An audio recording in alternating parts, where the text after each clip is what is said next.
Comenzaron a decir que no fue ni el diablo, ni tampoco lo merecían, sino que simplemente fue el dedo de Dios. Sin embargo, hubo también personas que argumentaron que no se debería de culpar a nadie. Que estos sucesos trágicos y estos acontecimientos que suceden, simplemente suceden sin que tengan ninguna explicación o lógica o razón de ser, que son simplemente forman parte de nuestra vida diaria. La pregunta en esta noche que vamos a contestar es: ¿quién tiene la razón? ¿A quién culpar? El Señor Jesús se enfrentó con este dilema. La Biblia, como lo hemos podido comprobar a través de todos los estudios que llevamos y los que tú vas a tener en tu casa y con tus pastores y etcétera, etcétera, vamos a ir descubriendo que la Biblia tiene respuestas para todas las incógnitas e interrogantes del ser humano. Entonces, Dios anhela que nosotros entendamos esto y que profundicemos en su palabra, porque todas estas preguntas que tenemos, ¿quién creen que hizo la mente? ¿Quién hizo la razón? ¿Quién hizo la lógica? Dios permitió y nos dio y creó esta mente que tenemos para que le encontrásemos buscándole. Pero no podemos esperar, quiero saber esta respuesta y quiero saber esta respuesta, si yo no estoy buscando la respuesta en el lugar adecuado, que es la palabra de Dios. Entonces, Cristo se enfrenta con el mismo dilema aquí en Lucas 13, y la respuesta que Cristo les da a todos sus contemporáneos los asombró definitivamente. Vamos a ver que en este estudio, en esta historia que vamos a continuación a leer, comienza Cristo describiendo dos tragedias. En primer lugar, Pilato y los Galileos, y en segundo lugar, la torre de Siloé. Los Galileos eran conocidos como rebeldes, tercos y criminales, y Galilea, la zona norte de Israel, era conocida como el lugar de los celotes, con Z, de los celotes, que eran un grupo de judíos que se dedicaban a planear o a conspirar para el derrocamiento del Imperio Romano.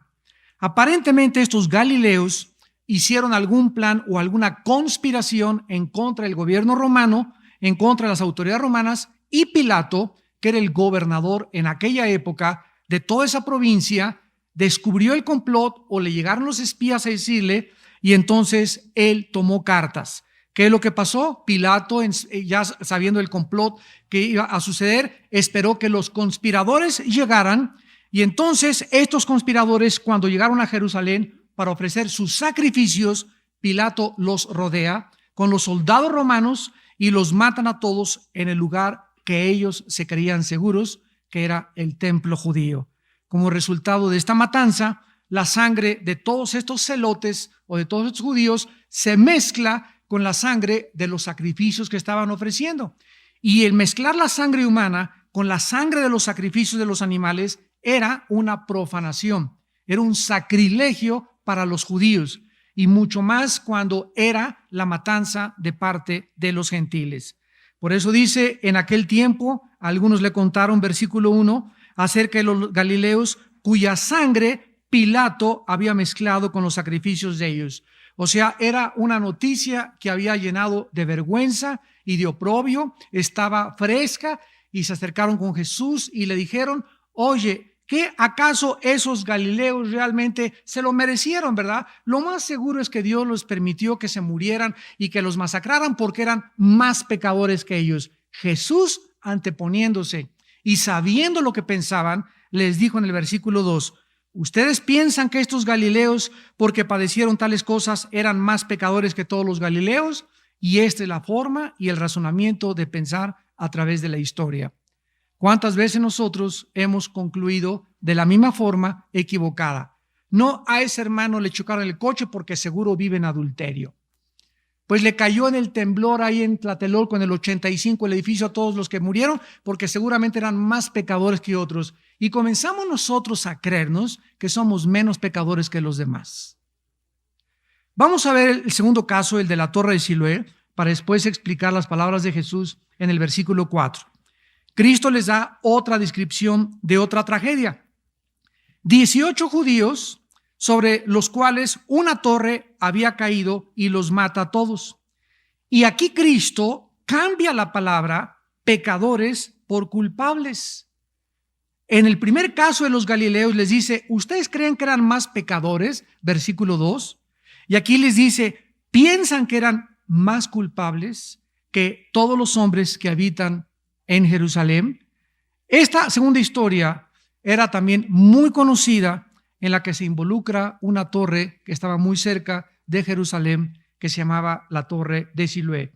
Y una vez pasó un grupo de judíos, y como puede sucederte, tú puedes salir, te atropella una ruta 100, te atropella un carro, un temblor, ¿verdad? Pero un grupo de judíos murieron aplastados por esa torre. Pero en contraste con el primer caso de los galileos, donde mucha gente muere, ¿cómo murieron los galileos? Por una agresión romana. Murieron a través de un asesinato del gobierno romano. En esta historia murieron accidentalmente. Entonces veamos los dos casos que presenta Jesús. Por un lado, un caso donde mueren asesinados. Y el otro caso donde mueren por un accidente. Y en estos dos casos, ellos no podían percibir más que la culpa la tuvieron ellos y los demás eran pecadores. Pero ambas historias, ¿verdad? La primera del asesinato de los galileos, donde hubo una masacre, y la otra de una tragedia inexplicable, demandaban la misma pregunta: ¿a quién culpar? A ver, dinos cómo estuvo esa cosa. ¿Por qué esa masacre? ¿Por qué permite Dios eso? ¿Y por qué permitió que les cayera la torre? Lo más seguro es que había pecado detrás. Después de contar la historia, Jesús, de estas dos tragedias, comienza a anticipar sus pensamientos y les dice en el versículo 2, ¿piensan que estos galileos, porque padecieron tales cosas, eran más pecadores que todos los galileos que sufrieron de esta manera? Las personas en tiempos de Jesús creían que los que se morían atropellados, los que se morían masacrados, los que se morían en accidentes, eran personas que no eran dignas de ser cuidadas por Dios, porque el pensamiento que prevalecía era que si a mí no me pasa nada y yo tengo salud y estoy disfrutando de todas las cosas, es porque estoy en gracia delante de Dios y porque soy más bueno que los demás. Y esta forma de pensar continúa predominando aún dentro de muchas iglesias cristianas. En sus corazones podía Jesús oír la respuesta que les hizo. Claro que sí, hubieran contestado todos. Eran más pecadores y merecieron la tragedia que les sucedió. Qué bueno que los masacró Pilato. La palabra pecadores, por favor apúntenla, es muy importante aquí en esta historia, es la palabra griega amartolos, con H, amartolos. Y puede tener dos implicaciones y dos significados. Uno, se puede referir a los judíos religiosos que observaban las ceremonias, las liturgias, las fiestas, las peregrinaciones, los días de reposo, y Jesús les podría estar diciendo esto a ellos. ¿Ustedes creen que estos que murieron, o sea, estos galileos que eran celosos de la religión, murieron porque no guardaron la ley judía? ¿O porque no iban el domingo a la iglesia? Y por eso les vino este juicio tan terrible. Y la mayoría hubieran contestado, amén, amén. Lo merecían. ¿Cuántos de nosotros también muchas veces, verdad? Cuando una familia, por ejemplo, no va a la iglesia el domingo, ya esa familia ya se fue a Garibaldi el sábado en la noche, ya apostataron, y porque no fuiste, y que andas caído, estás camino a la apostasía, y a lo mejor, verdad, esa familia fue durante 4 meses a la iglesia y un domingo decidieron irse a Chapultepec o a otra cosa, pero ya los clasificaron como de lo peor, porque los buenos, los santos, los perfectos no pueden fallar el domingo a la iglesia. Ni una tacha pueden tener siquiera. Y también puede referirse a las personas que quebrantaban la ley abiertamente. Estos son los que asociaban con Jesús como los colectores de impuestos, las prostitutas y los borrachos. Entonces, pecadores no solamente son los borrachos, las prostitutas, los colectores de impuestos, los borrachos, paranderos y jugadores, sino que esta palabra también se aplica a personas que son sumamente religiosas y que desde la perspectiva de Dios están en el mismo nivel de pecado que la peor de las prostitutas. Cuando Jesús comenzó a penetrar esto y comenzó a abrir el panorama acerca de qué es lo que hay en nuestro corazón, había dos grupos de personas cuando Jesús vino, unos que representaban a la ley y a la religión. Eran hombres intachables, se podría decir inmaculados, se llamaban los fariseos. Este tipo de personas cumplían, le eran fiel a su esposa, diezmaban, iban a estudios bíblicos, todo lo que la religión les demandaba en el judaísmo, lo cumplían al pie de la letra.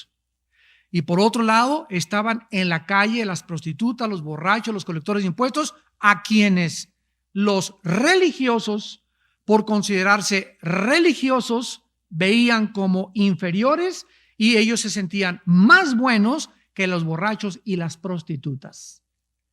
Y una vez Cristo los asombra al decirles al grupo que representaban la religión de esos días: en verdad les digo que los borrachos y las prostitutas van delante de ustedes al reino de mi Padre. Y en ese momento nosotros, pero sí, yo le he sido fiel a mi esposo siempre, nunca me he divorciado, nunca he hecho... El mochorejas, ese sí es pecador, ¿verdad? Y el que le cortó en pedacitos al niño, ese también es pecador. Y la prostituta que está, esa también es pecadora. Yo nada más en mi mente le he sido fiel a mi esposa, ¿verdad? Y veo pornografía de vez en cuando escondidas, una canita al aire, pero no como ese que le dicen Juan Camaney. Y esta manera de pensar en la que nos comenzamos a colocar, porque no hemos hecho los pecados que nosotros, desde mi perspectiva, desde mi juicio, considero más graves, como secuestrar, matar, asesinar, etcétera, etcétera, me considero mejor que los demás. Y esto es precisamente lo que Jesucristo quiere en este momento atacar. Estas personas, las prostitutas, los borrachos, eran catalogados como de lo peorcito, como dicen, de lo piorcito aquí en México, en Tepito, porque nadie que era religioso podía tener la dignidad de ni siquiera juntarse con ese mugrosa harapienta, con esa mujer como Magdalena prostituta, con ese borracho, con ese Mateo colector de impuestos. Los marginaban totalmente y había una gran división entre los buenos y los malos de acuerdo al pensamiento religioso de los tiempos de Jesús. ¿Y acaso no es lo mismo en nuestros tiempos? En mi propia familia, para no irme tan lejos, ¿verdad? Yo tengo tías por allá muy lejanas y bueno, inmaculadas en su religión y comunión diaria, etcétera, etcétera. Y una muchacha, una prima mía, me acuerdo un día que se divorció y le dijo a su mamá: no quiero ni que entres a la casa jamás con ese niño que tienes, porque no es digno, es un hijo bastardo, has manchado el nombre de los Richelieu. Hay una película que acaban de pasar ahorita de la vida de tres monjas, ¿cómo se llama? En el nombre de Dios. ¿Qué película donde se retrata exactamente qué es la religiosidad? Muchacha que se embaraza, la otra que las catalogan, las corren en sus casas y las meten a un convento de la vida real, y las monjitas eran peor que el mochorejas. Increíble la forma, bueno, sin compasión, sin misericordia, manejando todos bajo amenazas. Entonces nos damos cuenta, ¿verdad?, que algo está aquí descompuesto en el mundo que nos rodea. Hay valores equivocados. Ayer acaban de sacar un reportaje de que han habido más de 650,000 casos de pedofilia, de pederastía en Estados Unidos, de niños violados por ministros religiosos. Más de 500,000. Y donde se considera que el 35% de los ministros religiosos de una religión muy popular son homosexuales.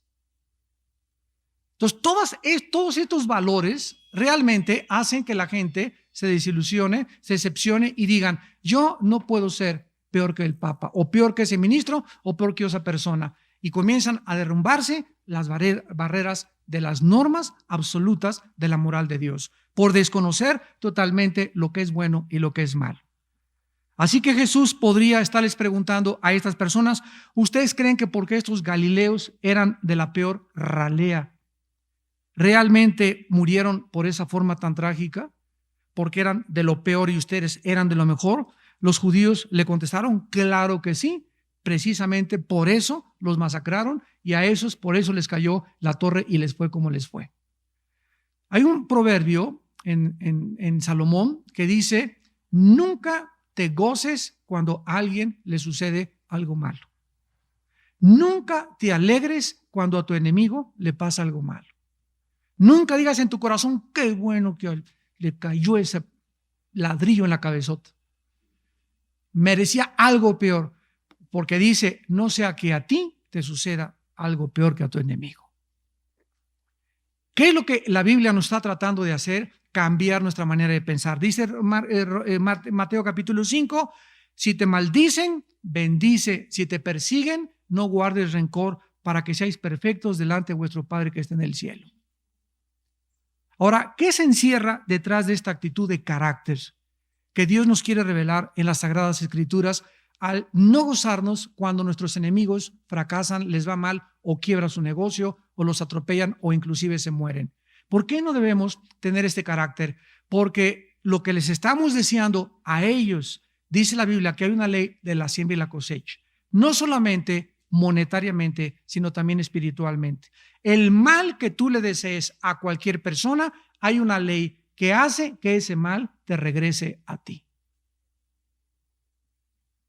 Te regresa a ti tarde o temprano. Y el mal que tú hagas a tú tranza a alguien, te van a transar 5 veces a ti en los próximos 4 o 5 años. Tú pide prestado y no pagues, te van a hacer 10 cosas peores a ti económicamente en tu vida. Trata mal a tu esposa y no te imaginas cómo te van a tratar tus amigos y cómo te va a tratar Dios. A Dios nadie se le escapa. Lo que sembramos, lo recogemos tarde o temprano. Dios no puede ser burlado. Al final de la historia de la torre, Jesús también les hace la misma pregunta, pero con otro giro, ya lo vimos. ¿Piensan ustedes, versículo 4, que eran más culpables que las otras personas que viven en Jerusalén? Observemos ya que ya no usa la palabra pecadores, aquí usa la palabra culpables. ¿Qué significa culpables? Que estar en deuda con alguien. Estar en deuda con alguien. Pecador es hacerle mal a alguien, culpable es estar en deuda con alguien. Si tú crees que muchas personas, porque están en deudas o porque no le han entregado a Dios cuentas, les ha sucedido lo que les ha sucedido, te equivocas profundamente. Ahora, aunque sí es cierto que muchas veces a muchas personas les pasan muchas cosas por sus pecados, lo que nos trata Jesús de enseñar es lo siguiente: nunca generalices. O sea, el hecho de que a los secuestradores los agarran y los encierran y les pasa lo que les pasa por lo malo que son, y a la persona que hizo y a tu mamá que te abandonó y le fue como le fue, y a la prostituta, ¿verdad?, que hizo esto, les va a ir como les va a ir, no significa que a todos les va a ir igual.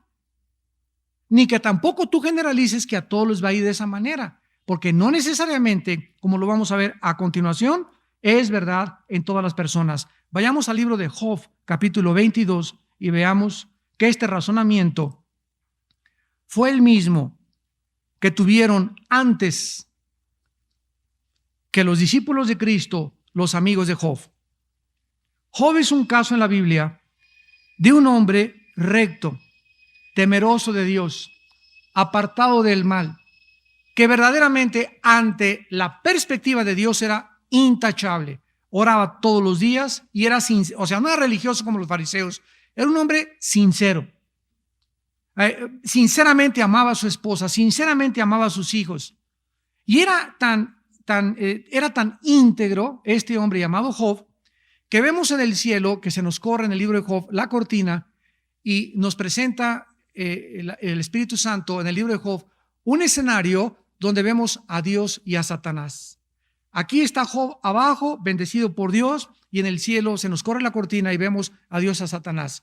Satanás es un ser que siempre ha culpado a Dios de que las criaturas que él ha creado le son fieles y le aman y le permanecen leales a su servicio y a su adoración porque Dios las ha bendecido.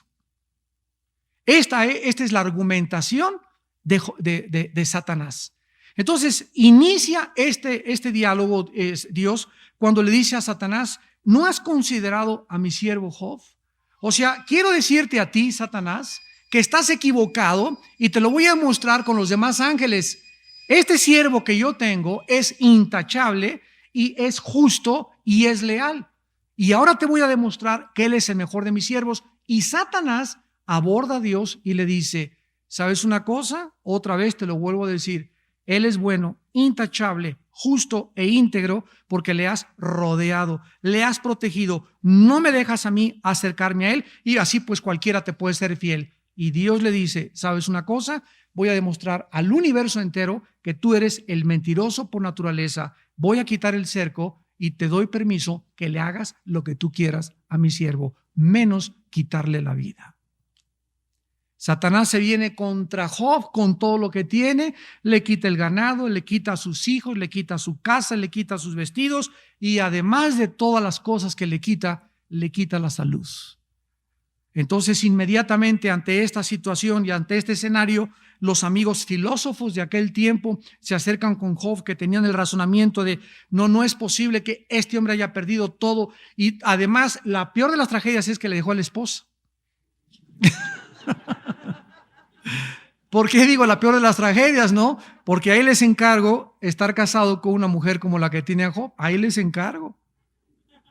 Lo primero que hizo esta mujer fue maldice a Dios y muérete. Ya píntate, viejo. Ya para qué te quedas así, mejor córtate la garganta y maldice a Dios y ya desaparécete de aquí. Y Job, a pesar de todas esas cosas, soporta a su esposa y lo más tremendo de toda la historia es que al final aparece la misma esposa dándole el doble de hijos a Job, mostrándonos el Espíritu Santo que las mujeres en las tragedias son más sensibles y más aprensivas que los varones, no todas, la mayoría.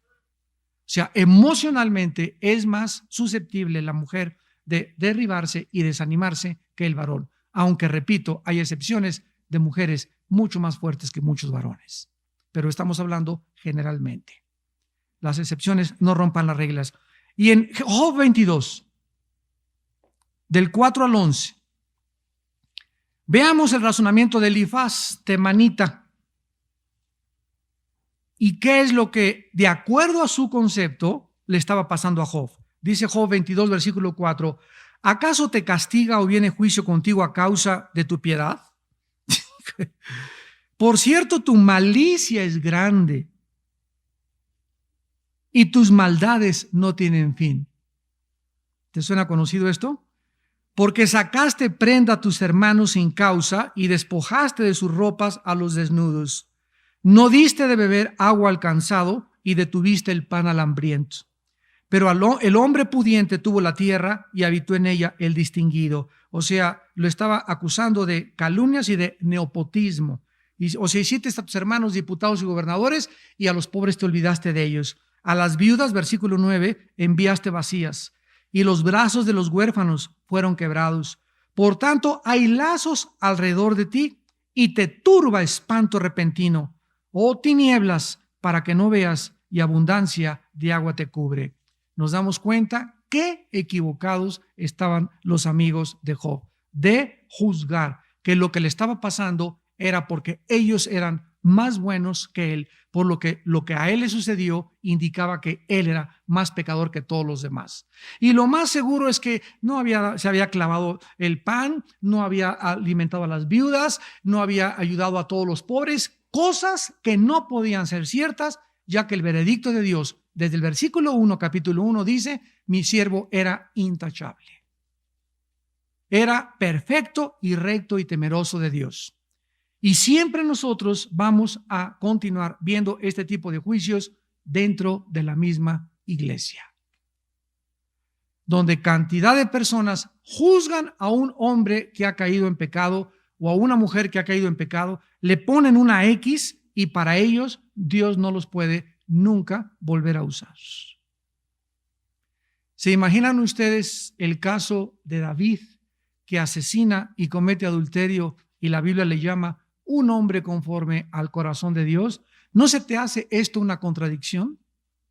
No hay una aparente incongruencia en estos pensamientos. Por un lado, un hombre es llamado conforme al corazón de Dios y por otro lado, adúltero y asesino. Te voy a decir cuál es el puente de esta aparente incongruencia que une los dos pensamientos y lo funde en uno solo. David fue un asesino y un adúltero. Escúchame, lo fue. Lo fue. Y cuando él obtuvo el perdón, eso que él hizo quedó totalmente borrado de su expediente, quedó sepultado bajo el océano, y de ahí en adelante David comenzó a vivir conforme al corazón de Dios. Nunca se nos olvide que nuestros pecados, Dios no se vuelve a acordar de ellos. Anoche me hablaron de Ciudad Juárez. Un hermano discípulo que tuve hace muchos años y me dice: Armando, tenemos un caso en la iglesia de una señora que está perdiendo la razón. ¿Qué pasó? Me dice: mira, ya balbucea, dice cosas rarísimas, cambia la voz, etcétera, etcétera. Le dijo: bueno, mira, para comenzar, esa señora tiene un demonio, pero definitiva e inequívocamente. Y le digo: cuéntame más acerca de sus antecedentes. Y me dice: es una señora que tuvo un aborto. Y ya meses antes, en la noche se levantaba y decía: yo maté a un niño, no, Dios no me puede perdonar. Y durante muchos meses comenzó a traer del pasado el pecado que ella cometió. Y escúchenme, esta mujer se decía cristiana, pero esta mujer, como muchos seres humanos que están dentro de las iglesias, no es verdad que han aceptado ser perdonados en la cruz. Y siguen atormentándose y siguen viviendo y cargando con los pecados pasados. Y le dije a los pastores que me hablaron, porque nos pusimos en línea 5 pastores a través de celulares y de teléfonos y de Telcel y de todo y de radios. Estaban ahí 4 pastores en las 4 líneas. Y le dije: miren, es muy importante que esta mujer, en primer lugar, acepte a Jesucristo y crea lo que sucedió en la cruz del Calvario. Tal vez ni siquiera se lo han explicado en la iglesia. En la cruz del Calvario, Dios nos da un perdón en la que dice: si tus pecados fueren como el carbón, como la blanca lana vendrán a ser. Isaías 1:18. Hebreos capítulo 8: y nunca me acordaré jamás de tus pecados. 2 Corintios 5, 21 al 27, el que está en Cristo nueva criatura es, las cosas viejas pasaron, todas son hechas nuevas. Y si confesamos nuestros pecados, la sangre de Cristo nos limpia de toda maldad. Si Dios no se acuerda de mis pecados, ¿por qué me yo de acordar de ellos? Y no es de que yo me acuerde, es que a Satanás le encanta desenterrar las cenizas y echártelas en la cara y decirte: mira lo que hiciste hace una semana, lo que hiciste hace 2 meses, lo que hiciste hace 5 años. Es que la persona que le cree y se abre ante este ataque de Satanás, no es verdad que cree lo que la Biblia dice, que en la sangre de Cristo hay limpieza. Y ninguno de ustedes que nos escucha, también los que nos ven a través de la televisión, les quiero decir: ninguno de ustedes que se diga hijo de Dios va a poder vivir y tener paz en esta vida hasta que no acepte el perdón de la cruz de Jesucristo. No vas a tener paz, ni en tu matrimonio, ni en tu adulterio de hace 4 años, ni en los 3 abortos que tuviste, o si te embarazaste, ¿verdad? Todo lo que hayas hecho, hay perdón en la sangre de Cristo. Y mientras tú estés dispuesto a caminar con Dios, Dios nunca jamás volverá a desenterrar, porque el expediente fue roto y crucificado en la cruz de Jesucristo.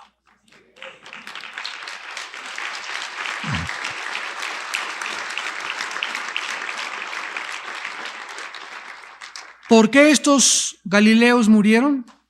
De acuerdo a los judíos, porque eran más pecadores que los demás.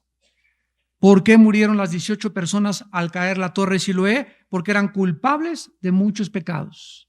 Y sus pecados los alcanzaron y por eso fueron juzgados. Pero Jesús tenía otra perspectiva al respecto. Lucas 13, versículo 3. Y la respuesta de Jesús los ha de haber asombrado a todos. Os digo, no. Antes, si no os arrepentís, todos pereceréis igualmente. Esta respuesta contradecía los pensamientos de la época de Jesús e iba en contra de la teología de los religiosos de aquel entonces y nuestros contemporáneos hoy en día. Miren ustedes en el Evangelio de Juan, capítulo 9, del 1 al 3, cómo prevalecía esta forma de pensar. Y estos son precisamente los murmuradores, las chismosas de la iglesia, los calumniadores, los que siembran discordia entre los hermanos, los que están continuamente, ¿ya viste lo que le pasó a esto? ¿Y ya viste cómo entró la fulana y tal? ¿Y ya viste a la esposa del pastor? ¿Y ya viste al pastor? ¿Y ya viste? Bueno, es increíble, increíble la forma en la que muchas personas actúan. Al pasar Jesús, Juan 9, versículo 1, vio a un hombre ciego de nacimiento. Le preguntaron los discípulos diciendo: Rabí, ¿quién pecó? Qué bárbaro. ¿Quién pecó? ¿Este o sus padres para que haya nacido ciego? O sea, de acuerdo a los discípulos, ese hombre había nacido con una maldición.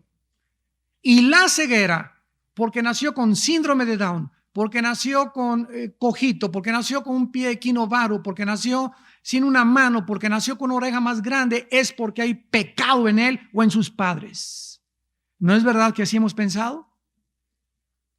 Pero todas las familias que tienen hijos sanos y güeritos y todos son, no, hijos de Abraham. ¡Qué barbaridad! No cabe duda que necesitamos un lavado de cerebro.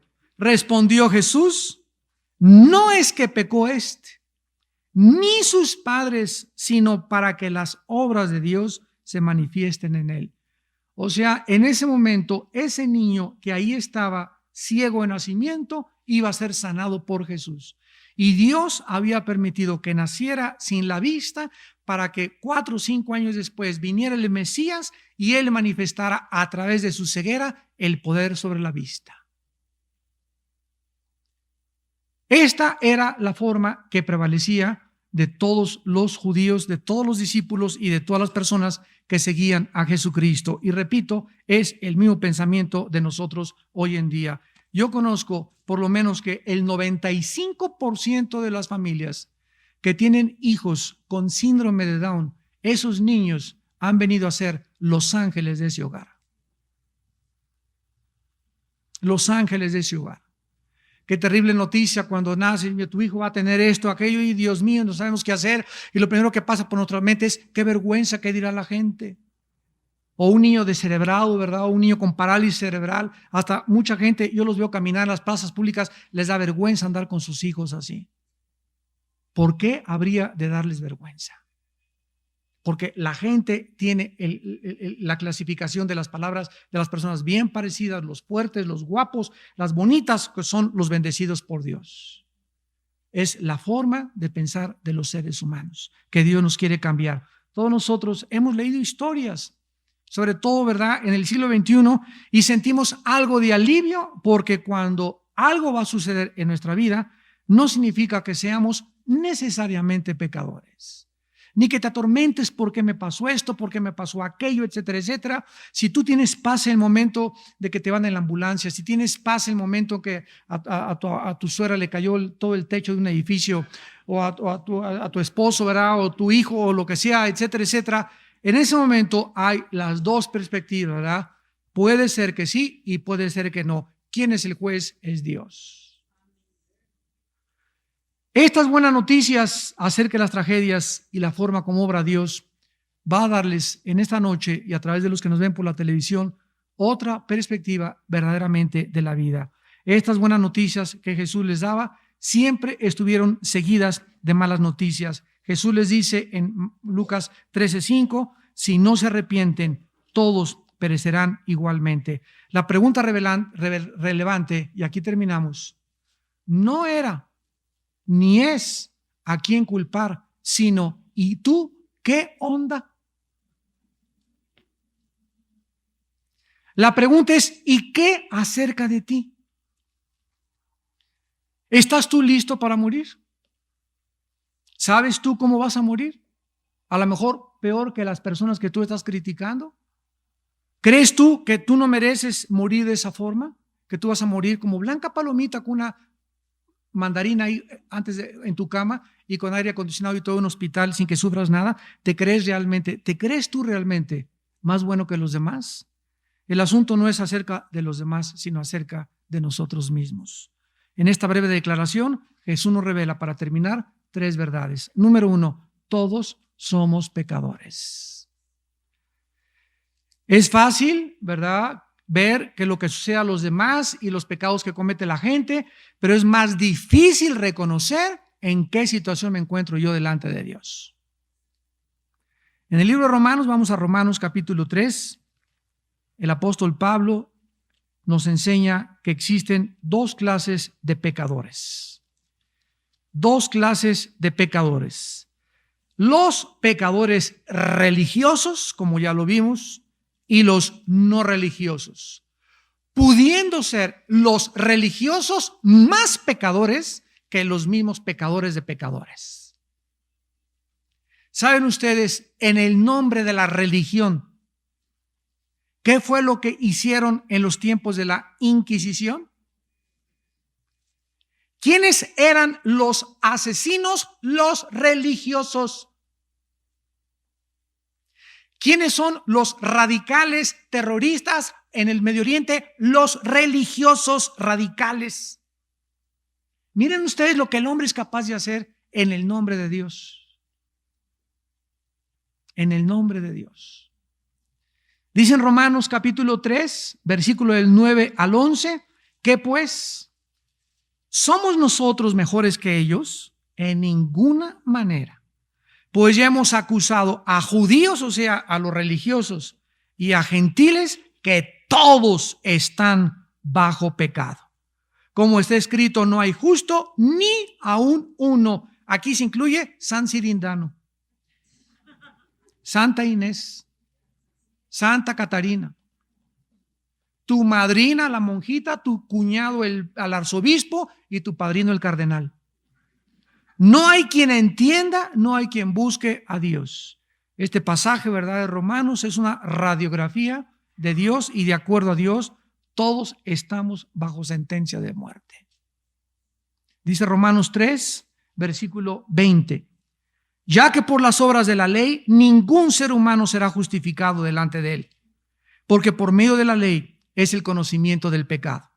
Pero ahora, aparte de la ley, se ha manifestado la justicia de Dios, testificada por la ley y por los profetas, la justicia de Dios por medio de la fe en Jesucristo para todos los que en él creen. Escucha, porque no hay diferencia, por cuanto todos pecaron y están destituidos de la gloria de Dios, siendo justificados gratuitamente por su gracia mediante la redención que es en Cristo Jesús. Esta es la perspectiva y la radiografía de Dios.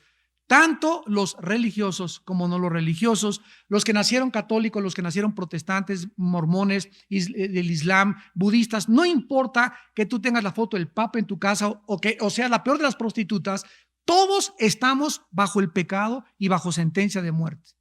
Todos necesitamos el perdón en la cruz de Cristo. En segundo lugar, Cristo nos enseña al decirles, si no se arrepienten, morirán todos, la necesidad que tenemos todos de arrepentirnos. ¿Qué es el arrepentimiento? Es la palabra metanoia, que significa cambiar de manera de pensar. Escucha, arrepentimiento significa cambiar mis pensamientos. Cuando Jesús baja del cielo a la tierra, les grita las primeras palabras que salieron de Jesús. Lo primero que salió de la boca de Jesús fue, cambien su manera de pensar. Arrepiéntanse. ¿Qué es lo que significa? Cambien su manera de pensar. O sea, cuando baja Jesús, el ser humano estaba con programas, con softwares equivocados. Así como tú que nos estás viendo tal vez por la televisión, tienes un programa. ¿Quién te lo metió? Carlos Marx, tu religión, Nietzsche, Jean-Paul Sartre, la dianética, los musulmanes, los gurús, etcétera, etcétera. Todos de los programas que provienen del mundo. El que de arriba viene es sobre todos, y el que es sobre todos es Dios.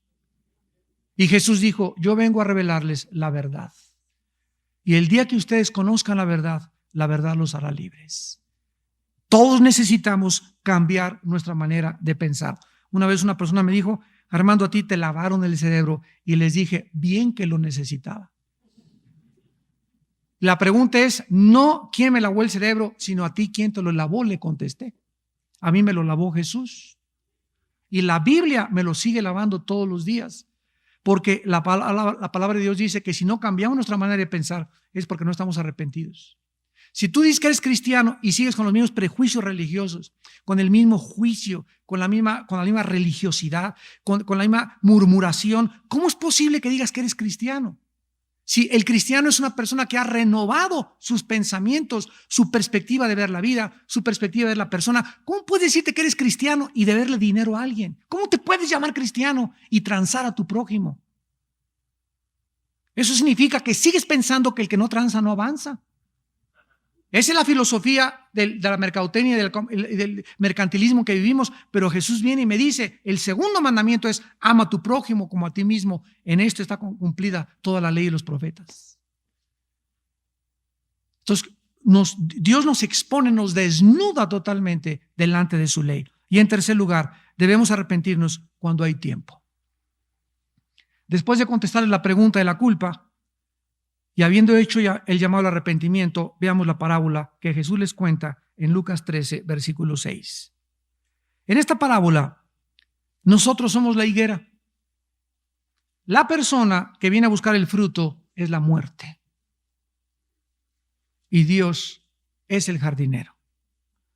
Cuando la muerte viene a buscarnos, Dios le contesta a la muerte y le dice, un momento, le voy a dar otra oportunidad. Le voy a dar chance. Ahí va en la ambulancia, le dieron un balazo, lo asaltaron, le voy a dar oportunidad. Voy a fertilizar un poco más alrededor de su vida. Dios es el Dios de las segundas oportunidades. Si nosotros recibimos o recibiésemos lo que merecemos, acabaríamos todos en el infierno.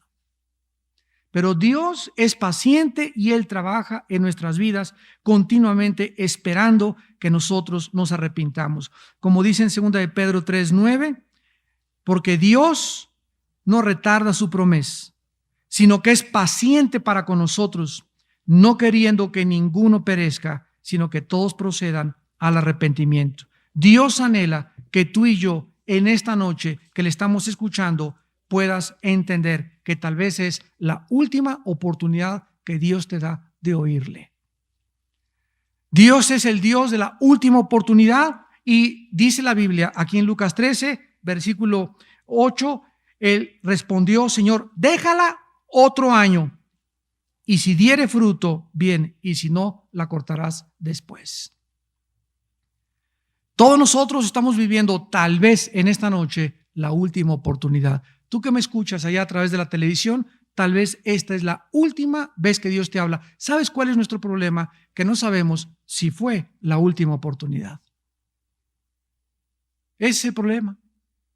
Creemos que Dios nos va a dar otra oportunidad la semana que entra o el mes que entra me voy a portar mejor, pero nunca sabemos que hoy en la noche, saliendo de este lugar, podemos perder cualquiera de nosotros la vida. Hace 4 o 5 semanas, un senador del PRI iba por la carretera de Toluca, joven él, no pasaba ni los 45 años, se le salió no sé qué cosa y se mató inmediatamente. En la mañana se levantó, se puso su traje, se rasuró, nadie puede saber qué vida tenía, si era vida buena, no somos jueces, ¿verdad? Pero él nunca supo, al levantarse esa mañana, como tú y yo no lo sabemos, al levantarnos y salir a la calle, si vamos a regresar y volveremos a ver a nuestra familia. No lo sabemos. Y precisamente por no saberlo, dice Hebreos 9:27, prepárate para encontrarte con tu Dios, porque está establecido a los hombres que mueran una sola vez y después el juicio. Ya no te fijes en los demás, no trates de juzgar si merecía o no merecía aquello que ha sucedido, sino pregúntate a ti mismo en esta noche, ¿estoy listo para morir? Estoy listo porque a lo mejor puedo morir a través de un asesinato, a través de una tragedia, a través de un accidente. Nunca sabemos cuándo, pero en esta noche prepárate para encontrarte con tu Dios. Oremos.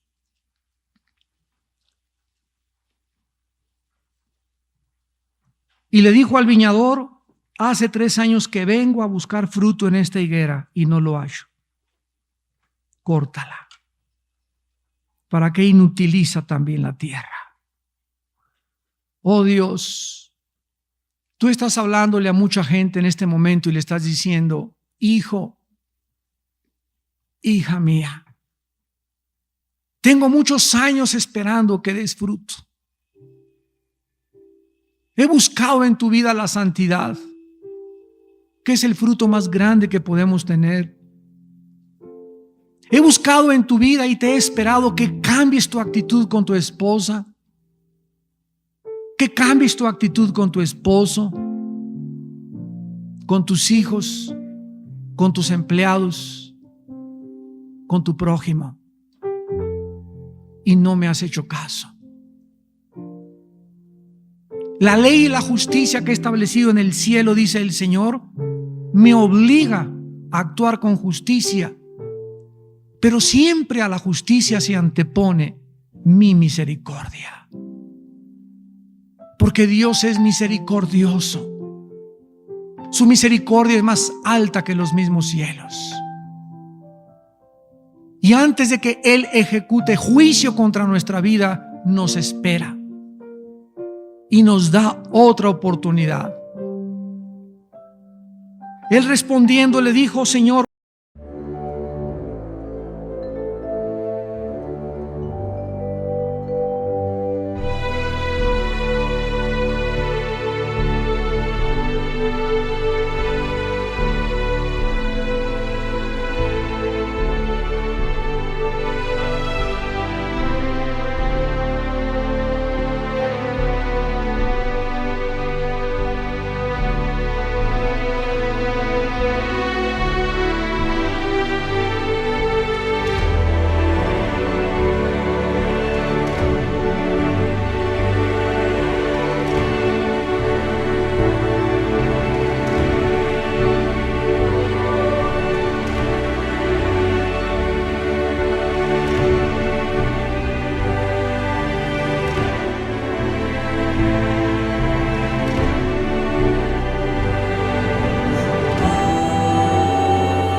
through the night, lost in a sea of stars where your whispers take flight.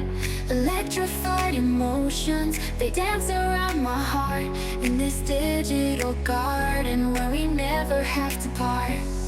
Shadows blend with colors as the beat sets me free. Every note a memory, every rhythm you and me. Echoes of you in synth waves, feel you near in the pulsing haze. It is such a world where we collide. You love the rhythm in my mind. With the glow of city lights, our shadows intertwine in this kaleidoscope of love where the past and future align. With every step I take, I feel your presence strong, and this digital symphony where our hearts belong. Shadows blend with colors as the beat sets me free. Every note a memory, every rhythm you and me. Echoes of you in synth waves, feel you near in the pulsing haze. It is such a world where we collide. You love the rhythm in my mind. And in silence between the beats I find your voice. In the flicker of the lights I see your choice. Together in this dream we'll never fade. In the echoes of our love we'll always stay. Echoes of